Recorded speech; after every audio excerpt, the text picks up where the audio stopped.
Dead after a collision in the West End. Police say the woman was struck by two vehicles in front of Dufferin Mall. We'll have the latest from the scene. Plus, we won't hesitate to put more measures in because public safety is priority number one. Are more COVID restrictions in store for regions outside Toronto and Peel as concerns grow over people traveling outside their borders? And it's a Canadian first, smart technology for your brain. How it could be a game changer for some patients suffering from Parkinson's and epilepsy. I'm Lauren Pelly, and I'll have that story coming up.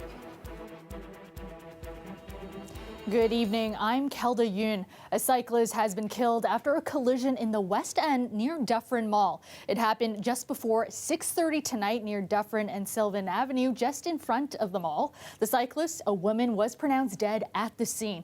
Now, witnesses told CBC News that she was traveling southbound on Dufferin Street when she was hit by a truck. She was knocked off her bike and landed in the middle of a lane where she was hit by another vehicle. Police say both drivers remained at the scene. Traffic investigators, collision reconstruction officers are on scene, and we'll have a significant police presence for quite some time now on Dufferin. If anyone can avoid the area, that would be great. Police are asking anyone who was in the area at the time and witnessed the collision, or anyone with dash cam video, to come forward. Demonstrators calling for police to be defunded were arrested and escorted out of Hamilton City Hall tonight. They're calling for the mayor to commit to meeting with them publicly.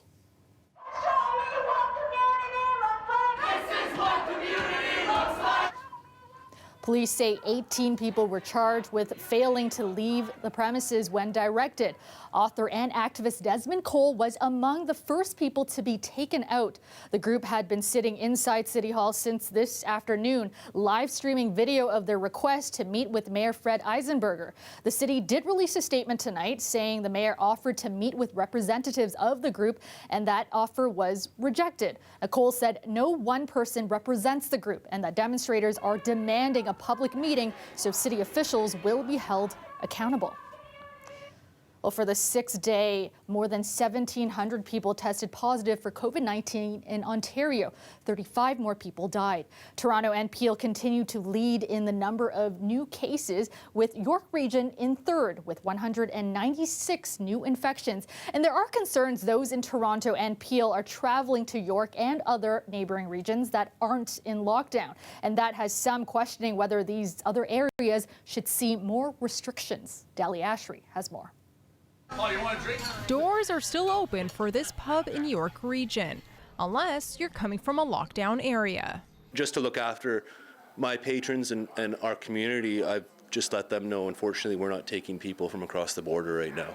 And some people are indeed leaving lockdown areas, like this woman from Toronto. Because all the malls are closed and there's not really a lot of selections online, so yeah, that's why I have to go to the mall, take a look.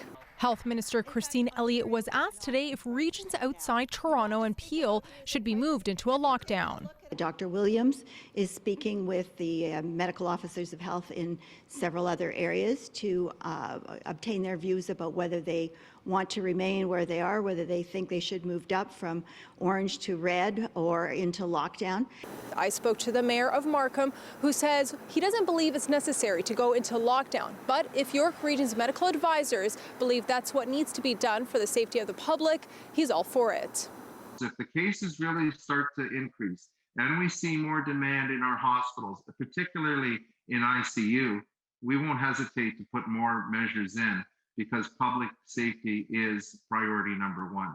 York Region's medical officer of health says the region was in a plateau, but the numbers are now increasing. But he thinks for the time being a lockdown is not necessary and the area should remain in the red zone. We have to balance the health impacts of COVID-19 versus the impact on livelihoods of people. And there are economic issues, there's the mental health issues, and social isolation issues that we have to balance. Back at the restaurant, Vasilevsky says if York Region does go into lockdown, he knows he can count on the community for support. Just knowing the people that we have in the community, they've always come together and rallied behind the businesses in the area or people in the area. So that's what I would expect from people in the community, because those are the type of people we have here. The province says discussions will be held after Thursday's data comes in, which will determine if other regions should go into lockdown. Dahlia Ashry, CBC News, Unionville. About 50 major retailers, including The Bay, IKEA, and Indigo, are joining forces to call on the province to loosen COVID-19 restrictions. In an open letter to the Ford government, the companies argue closing non-essential stores could be making things worse. Greg Ross has more. There is no evidence, none, that retail environments are where spread is happening. Heather Reedsman is the CEO of Indigo, one of the nearly 50 retail businesses named on an open letter to Premier Doug Ford, pleading with the province to rethink the current lockdown. Cut us back to 25% and make that the rule for everybody, right? For all of us. And let's see what happens. She says she worries that the province's current strategy could actually be putting more people at risk. And what this strategy does is it pushes retail shoppers into fewer and fewer places, which actually could increase the challenge. But today, the Premier and the Minister of Health defended the lockdown. I can't do that. I have to follow the advice of the Chief Medical Officer. There was a report that was just released today by York University that takes a look at what happens when you do these sorts of lockdowns. There is an impact. It does make a difference. It does help to reduce the numbers. We spoke to the authors of that study today, and they admit the data was collected during the first lockdown in the spring and doesn't take into account the differences this time around. For us to determine the extent of its effectiveness, it will take some more time for the data, so the epidemiological data that's collected, to reflect these the impacts of these interventions. First of all, masks were not mandatory in the spring. Friesman says it also doesn't factor in all that we've learned about preventing the spread of the virus since that first lockdown. Such precautions have been taken and investments made in those precautions based on the science as it evolved. It also doesn't take into account the impact on small business, especially during what is for many the most important time of the year. I would say the Christmas season to me is probably 75% of my sales. Tex Thomas owns a sports apparel store in the Beaches. He's been there for 29 years, and he's not sure he'll make it to 30. We've had some stuff that's gone on that impacted the business, hockey strike, baseball strike, but we've never had anything like this to actually shut the business down. Thomas says he believes that smaller businesses like his can do a better job of making sure that shoppers are following COVID-19 guidelines by doing things like wearing masks, using hand sanitizer, and by limiting the number of shoppers that are allowed in the store at one time. Greg Ross. Meanwhile, more than 100 long-term care homes are now dealing with a COVID-19 outbreak. As Lorena Redicott reports, the NDP wants the Ford government to do more to protect residents in those homes by moving some of them into field hospitals. Why have you not come up with a plan for emergency measures and treat this like an emergency, treat seniors like the people they are and not casualties of the COVID war? Demands from the opposition today for changes in long-term care. The minister took offense. Those comments are very, very disrespectful to the people that are working round the clock. In some long-term care homes, some residents still sleep in rooms with 3 or 4 beds. They're known as wards. A directive added during COVID forbids them for any new admissions. Today, the NDP offered this suggestion. Field hospitals or rent hotel rooms or do something when you know that people in wards are at greater risk. A long-term care home in Windsor first started using a field hospital in the first wave. Today, the Premier said it's an idea they're considering elsewhere. Yes, we are. And we have a great field hospital in Windsor right now. They're doing a great job, but definitely would we're looking at it. We're looking at the best place to move residents of long-term care homes or people that require places to live if they have to move out of their homes, the long-term care homes that they're in. But it has to be appropriate, it has to be safe, it has to be culturally appropriate for them as well. One doctor who works with seniors has been advocating for this. I think it makes good sense. It's clearly one of the more radical and logistically challenging things to execute.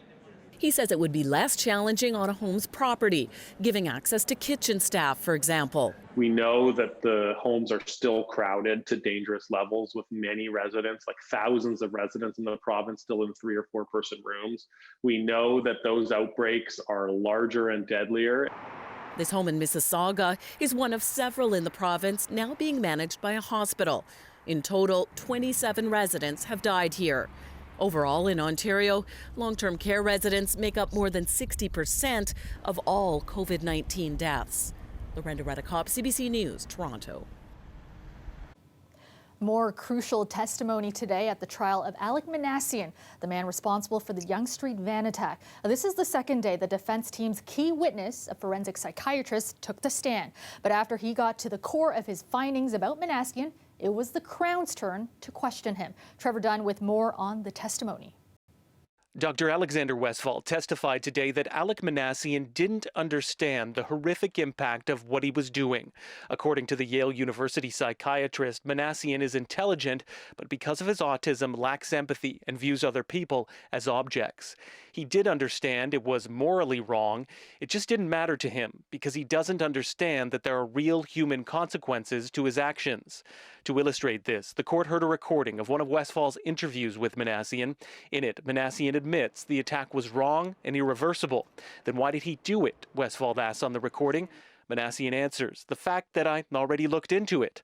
I was so close to going through with my plan and I didn't want to back out. Manassian also says he was feeling socially isolated and nervous about a new job. For Westphal, that's proof Manassian was severely impaired by his autism. He's weighing that against what he did, the witness testified. It's completely, utterly, totally irrational. It doesn't make sense. It's irrational. But under cross-examination, Crown Prosecutor Joseph Callahan didn't waste any time attempting to undermine the defense's most important witness and cast doubt on his findings. You were selective about what you chose to highlight in your report, Callahan put to Westphal. I'm going to suggest your report does not fairly and accurately reflect what Mr. Manassian told you. Do you agree with that? No, the witness replied. Callahan pinpointed something that would seem to suggest Manassian did understand the impact his actions would have on others. He told you his parents would be devastated by his actions. You knew that, and you thought it was something you would leave out of the report? Westphal, I don't think he understood at all the impact it would have on his family. Callahan, don't you agree that as an impartial and fair expert in front of Madam Justice Malloy, that it behooved you to include that in your report? Westphal, I don't know how to answer that, other than to say I stand by my opinion. The cross-examination continues tomorrow. Trevor Dunn, CBC News, Toronto. A tow truck driver is speaking out tonight after what appears to have been a targeted attack on the vehicle of one of his colleagues. This is ridiculous. There's no point in this whatsoever to go and burn down somebody's livelihood, especially in their driveway where their families are sleeping. This needs to come to an end. Like, doesn't matter if it's our company, another company, a big company, or a small company. This needs to stop. York police say the vehicle was set on fire early this morning outside a home in the Bayview and Mullock area. The fire was quickly extinguished, but not before causing extensive damage to the truck. Police say there were 2 similar incidents in York last week. Investigators are looking into whether the fires are part of the tow truck turf war that has been happening across the GTA. They're asking anyone who might have video of what happened to contact them. And the city is welcoming back a firefighter who's been recovering for a year after falling 3 stories while fighting a fire downtown.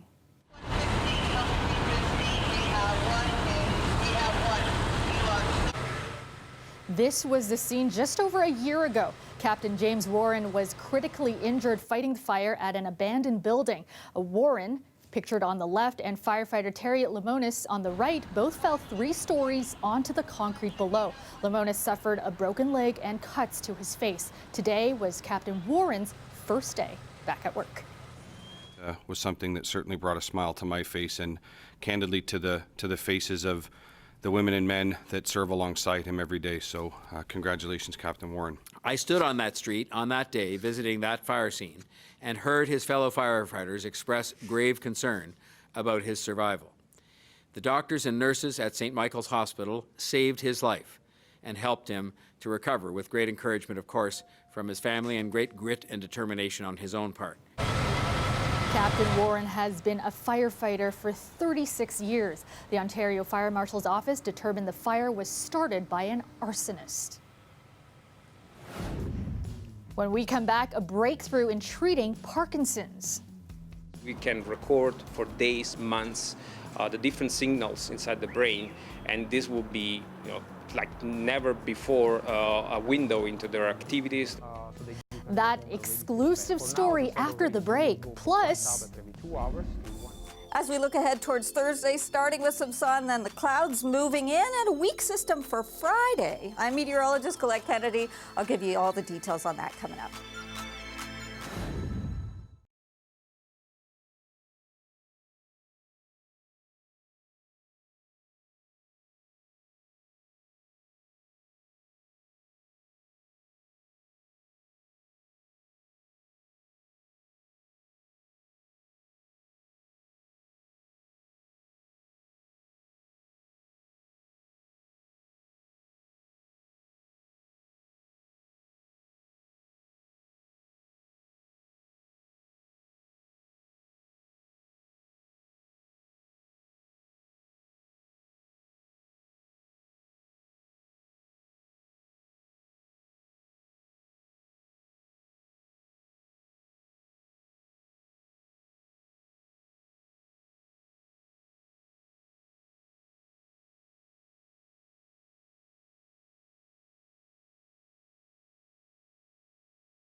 Hundreds of thousands of Canadians are coping with brain disorders like Parkinson's and epilepsy. Well, now new technology is offering a way to control symptoms by providing a live stream of a patient's brain.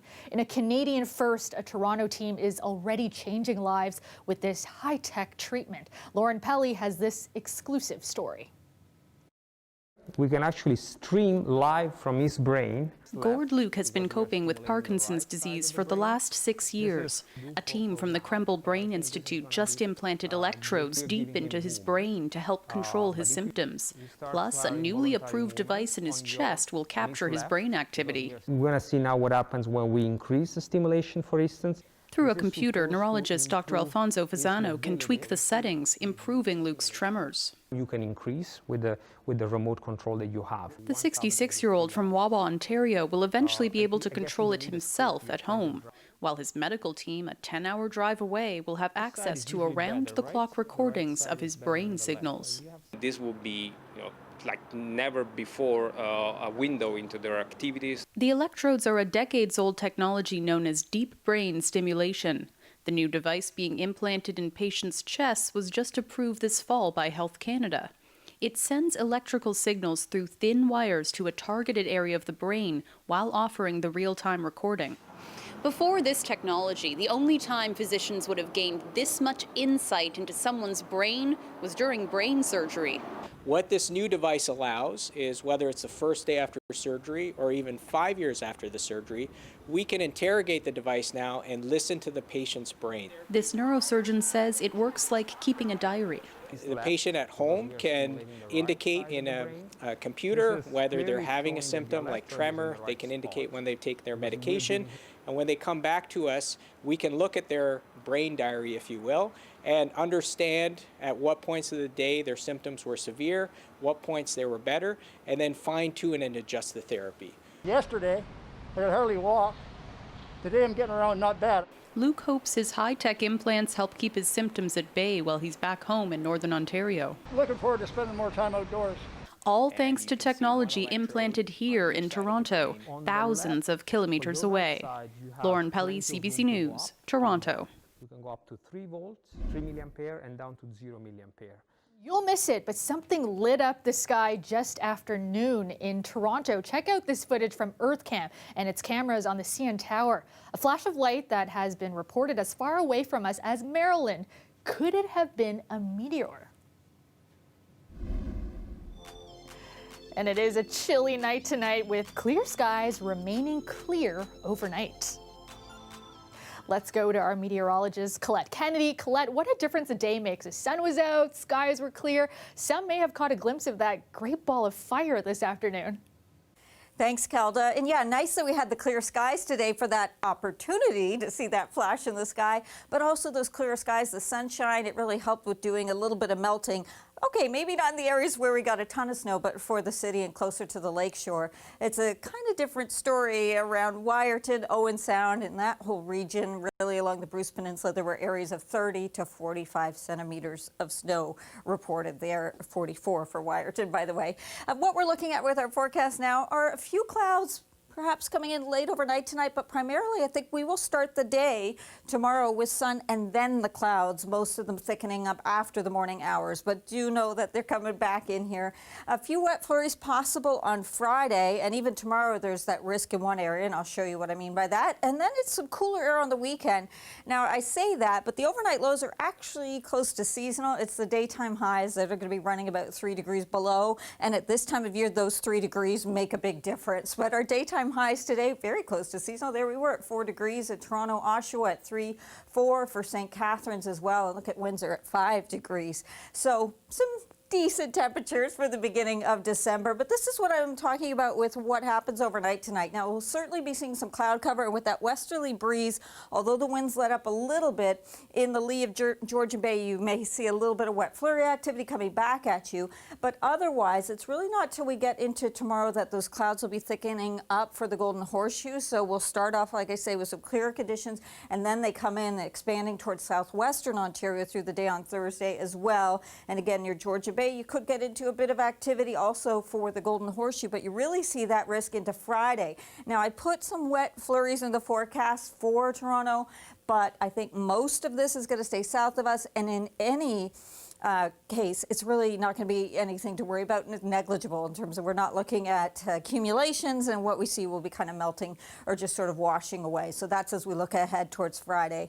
For southwestern Ontario, your temperatures look like this tonight, but check out the wind chill. That's always something important because it really is kind of there into the morning hours until things get going. And then as the clouds will be rolling in, 4 degrees, Sarnia maybe up to 5 degrees even. And then a look overnight tonight in terms of the Golden Horseshoe, those readings anywhere from 0 to -2. Wind chill factor again, even though those winds will be there. The westerly winds turning more southwesterly. St. Catharines up to 6 degrees for tomorrow. For Toronto, though, it's a high of 4 degrees. And then looking ahead, I said there'd be a cooler shot of air in the weekend. So you see the overnight lows, that's where they should be. It's just a little bit chilly there with those daytime highs barely getting above the freezing mark, Kelda. Thanks so much, Colette. The weather is brought to you by Trane, the most reliable heating and cooling brand. We test, so it runs. It's hard to stop a train.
Happy birthday, Lenny. This is video posted by the Toronto Zoo. Lenny is a white-handed gibbon and he turns 45 today. The species is considered endangered in the wild. Keepers gave Lenny lots of his favorite foods to celebrate, including figs, bananas, tomatoes, and mealworms.